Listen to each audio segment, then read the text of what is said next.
they didn't just fire Steve Jobs. They erased him from his own company. At 30 years old, he lost everything he built. Most people would never recover. But what happened next changed the world forever.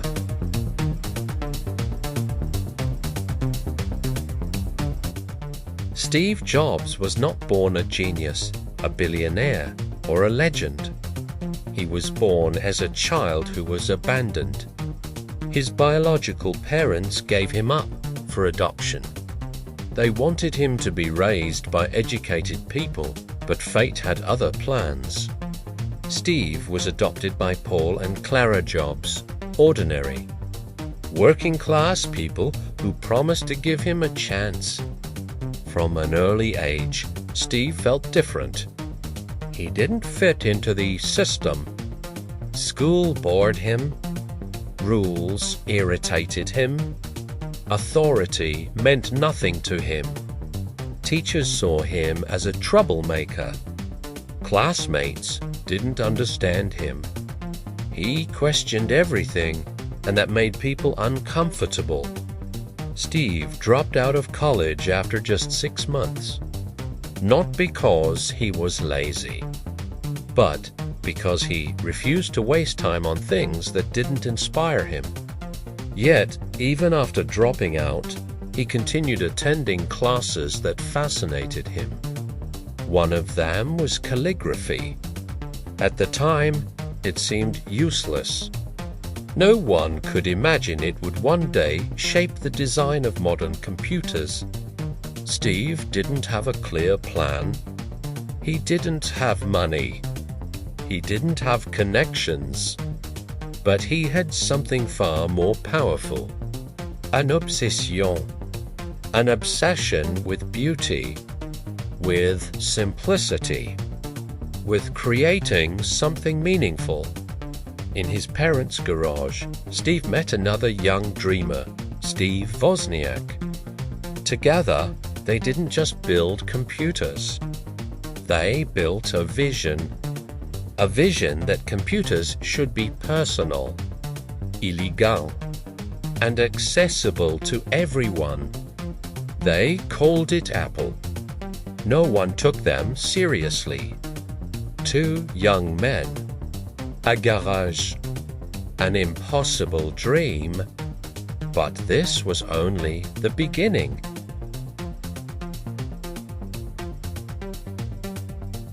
Apple grew faster than anyone expected. The Apple II became a massive success. Money started coming in. Fame followed. Steve Jobs was only in his 20s and already a millionaire. But success didn't calm him. It amplified him. Steve demandait perfection, from auteur, and from himself. He pushed people to their limits. He rejected good ideas in pursuit of great ones. He was difficult, emotional, uncompromising. Many hated working with him, but they couldn't ignore the results. In 1984, Apple introduced the Macintosh.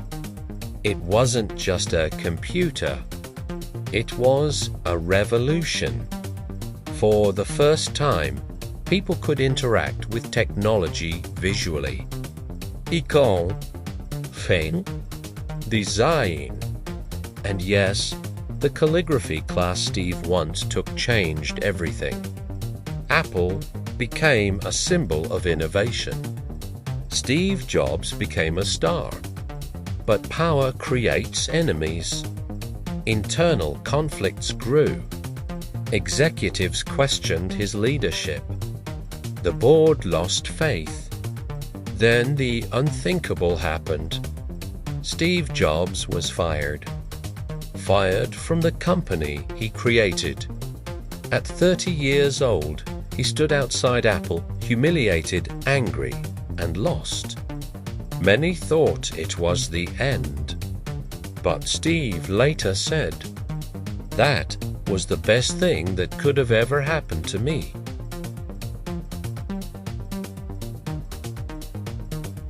Being fired from Apple was more than a professional failure for Steve Jobs. It was a personal collapse.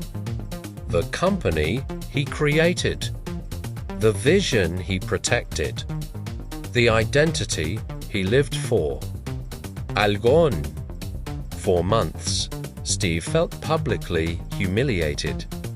The media called him unstable. Investors saw him as a mistake of the past. Former colleagues turned away. But in that silence, something began to change. Steve later admitted that being fired removed the heavy weight of expectations. He was no longer the golden boy of Silicon Valley. He was free to experiment again, free to fail again.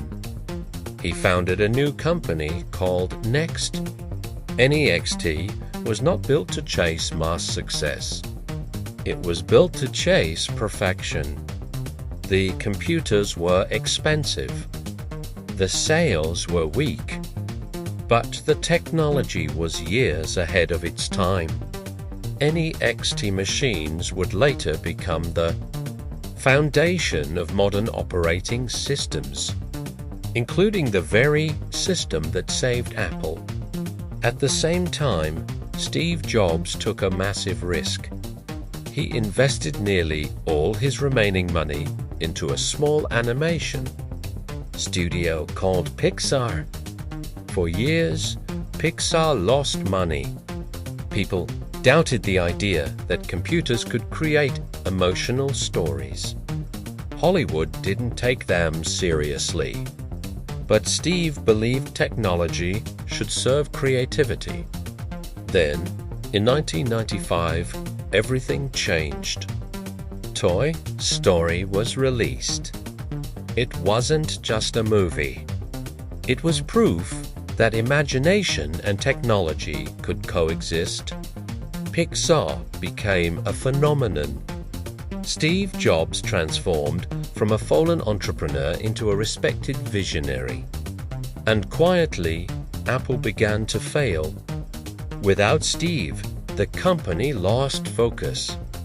Too many products. No clear identity. In 1997, Apple made a desperate decision. They asked Steve Jobs to come back. The man they once removed returned, not with anger, but with clarity. Failure didn't destroy him. It refined him.